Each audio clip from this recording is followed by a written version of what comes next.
শেখ হাসিনা সরকারের পতনের পর তার এমপি মন্ত্রী প্রভাবশালী রাজনৈতিক নেতাদের দেশ ছেড়ে পালানোর হিড়িক করেছে। কেউ দেশ ছেড়েছেন একা, কেউ দেশ ছেড়েছেন সপরিবারে, অনেকে ভয়ে দেশের অভ্যন্তরে আত্মগোপনে চলে গেছেন। শুধু এমপি মন্ত্রী বা প্রভাবশালী নয়, আওয়ামী লীগ, যুবলীগ, ছাত্রলীগ সহ বিভিন্ন অঙ্গ সহযোগী সংগঠনের নেতাকর্মীরা আত্মগোপনে চলে গেছে। বৈষম্য বিরোধী ছাত্র আন্দোলনের চলমান সময় 14 জুলাই থেকে 11 আগস্ট পর্যন্ত মোট 28 দিনে দেশ ছেড়ে পালিয়েছেন 90 জন সাবেক এমপি ও রাজনৈতিক নেতা। এছাড়া বিমানবন্দরে আটক করা হয়েছে 10 জন এমপি ও প্রভাবশালীদের। বিমানবন্দরে এসে পরিস্থিতি বেগতি দেখে ফিরে গেছেন কমপক্ষে 25 জন এমপি, মন্ত্রী এবং দুর্নীতিবাজ সরকারি কর্মকর্তা।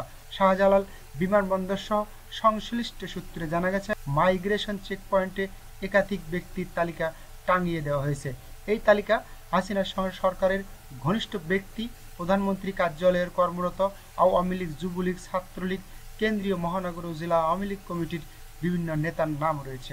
হাসিনা সরকারের পতনের পর 6 আগস্ট দেশ ছেড়ে পালানোর সময় হযরত শাহজালাল আন্তর্জাতিক বিমানবন্দরে আটকা পড়ে ডাক ও টেলিযোগাযোগ মন্ত্রী জুনায়েদ আহমেদ পলক। কিন্তু ওই দিনে দেশ ছাড়েন সাবেক অর্থমন্ত্রী আ.হ.ম মোস্তফা কামাল।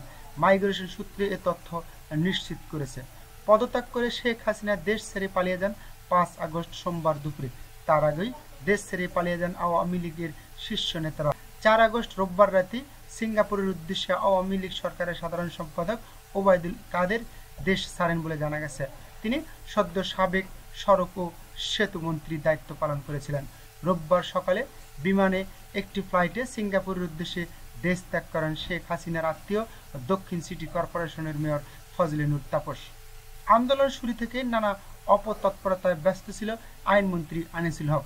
সাবেক প্রধানমন্ত্রী শেখ হাসিনার বেসরকারি শিল্প ও বিনিয়োগ উপদেষ্টা সালমান এফ রহমান এবং সাবেক আইনমন্ত্রী আনিসুল হককে গ্রেপ্তার করা হয়েছে।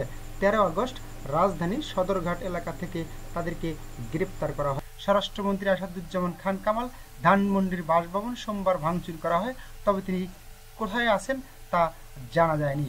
সোমবার সারাদিন রাজধানী বনানীর বাসায় অবস্থান করলেও শিক্ষামন্ত্রী মহিবুল হাসান চৌধুরী ওই দিন রাতেই দেশ ছেড়ে পালিয়েছেন বলে জানা যায়। তথ্য প্রতিমন্ত্রী মোহাম্মদ এম.এ আরাফাত হোসেনের ফোনও বন্ধ পাওয়া যায়। পরবর্তীতে তার ব্যাংক অ্যাকাউন্ট সহ সবকিছু জব্দ করে ফ্রিজ করে দেওয়া হয়।